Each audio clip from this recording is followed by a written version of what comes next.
nghe yom. Alo, Không nghe yom. ina ka Khoy ám ai căn lầu mò. oh, Ngắt tiếng nghe. as lockdown na niya kan kalswak thei lova. Reng cái là man là lockdown reng mò. Lockdown na salutu. Anh ra nghe COVID positive an to. Kan pung thwar ring. Pung thoát Chun lai chu kan pung thwar renga. Kan khwa akol vial hiya mual huam kan tamma. Zau te vieng po kan tam lutu kan pung thwar. Veng la ya le. Vieng la ya chuan kan lo kanin kong kha ramo Inen get po kan swang ngam lova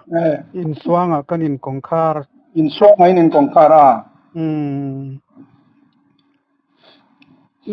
nang ni le Dâu te veng à le. zo te vianga chuan a hikha phulani ang hello Dâu te veng à khi ka phula. a hikha phulani ang a sia khatam lutuka Asia tama. thai boy veng te po an fe kong kha an lampui khamo anin fe po meu lo aniang ani schoolin la kal theyem kal thei lo ra thla kan ni pap kan chi lutuk kat chi lom vek to fa kha eng za ngei nei to kha pahnia mo mi pa nge mei chia a mei chia kha pakhat ania ami pa kha pakhat tu nge upazo a mei chia kha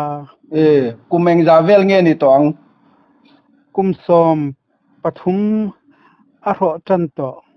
poleng za nge zirve to pol sari azir tho ve meka nang ma skula mo ahman lai khan khachwan sial mata akaya mo chu hia aron tamwang hian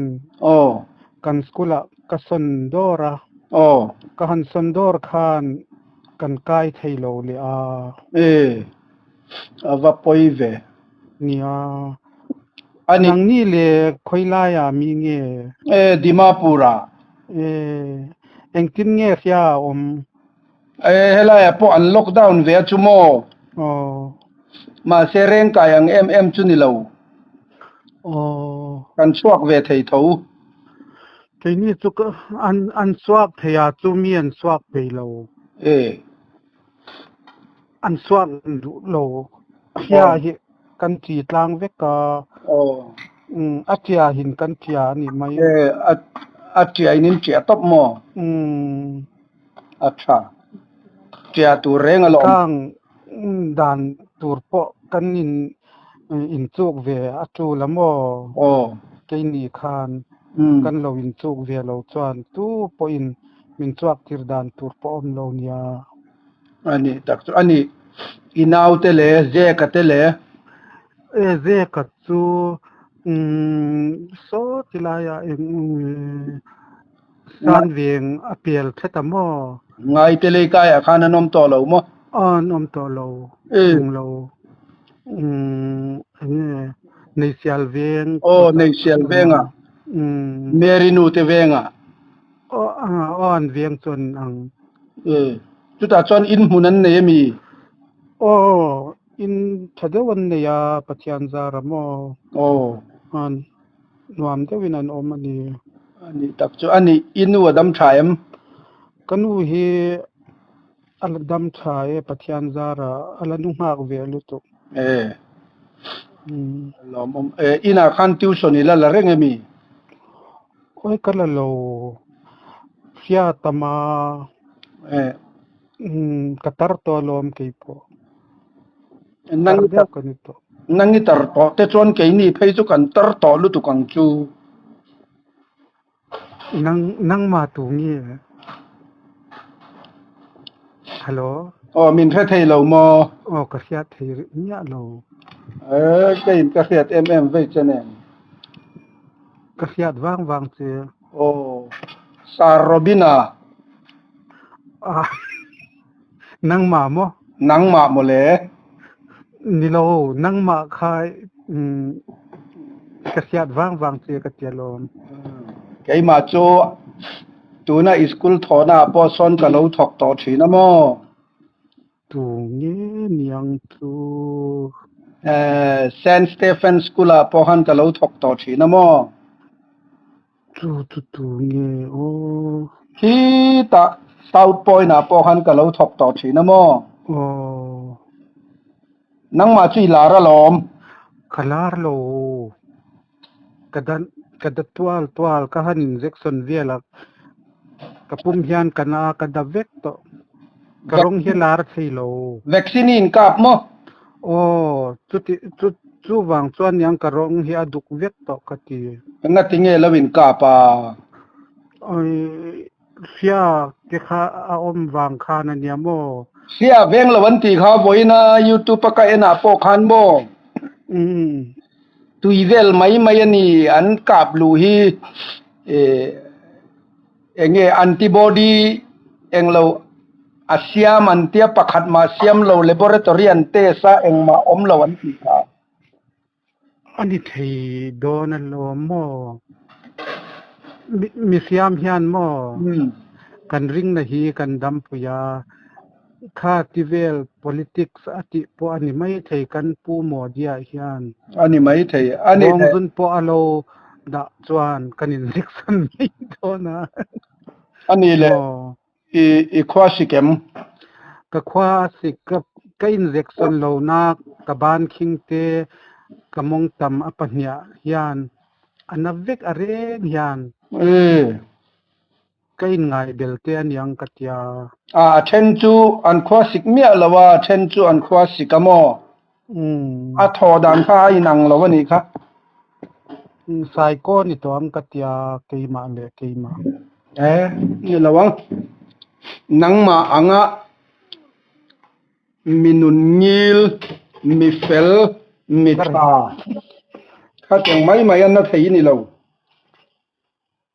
ani lowe ngai tua tur hitamamo sia hian han ente mi siam te hi kan hanin khum hian mo kan thi thuk mai lom kan kol le kyang te po an thi thuk kha chu a thi tur hi chu tu po hi adam song tur kanom lo mo nang ma po kha I thi hun la oma ke po ka thi hun la oma nga ma se nang ni ang kha tiang mi poi mo te kha chu lang pan in thi wat po phal don le nem ka he to lo in buana tol mel ka ti pakhian nen pathian ne na in buana tul mel zana hian tong cha ya in buan turan ni mai ka tia ne he kan taksa hi pathian temple ani amo he temple hi ti thiang hlimila mo chuan pathian ne na kan in buan chuan zako papo han pathian ne ve thawalom ti ro nia ahan khia thota pathian khan kha khanya ngai tua na hi asuk sei lu tu ngai tua na hi suk sei ni khovel hi khovel ye boy kha buin bak to em kan bak khop cha phone ka han en cha kha miss call lo ma voi nga ka call to chelom phone te hi min call an om ngai lo wa mo tum lai chu tu point min call ngai lo nang po mo tu number mo I du chau khan min call thina nang mo khui lai nge chu Manipur mi pakhat poi mo deu number I du lai khan min call thina iming han silte idu number kha ka hil zo kang chenga mo Indang number ni na kan number miron zo idu mingkha ka silang che o el mangi sing kasyat ve kasyat lutu tunge kanya isule isu talu kasyat katve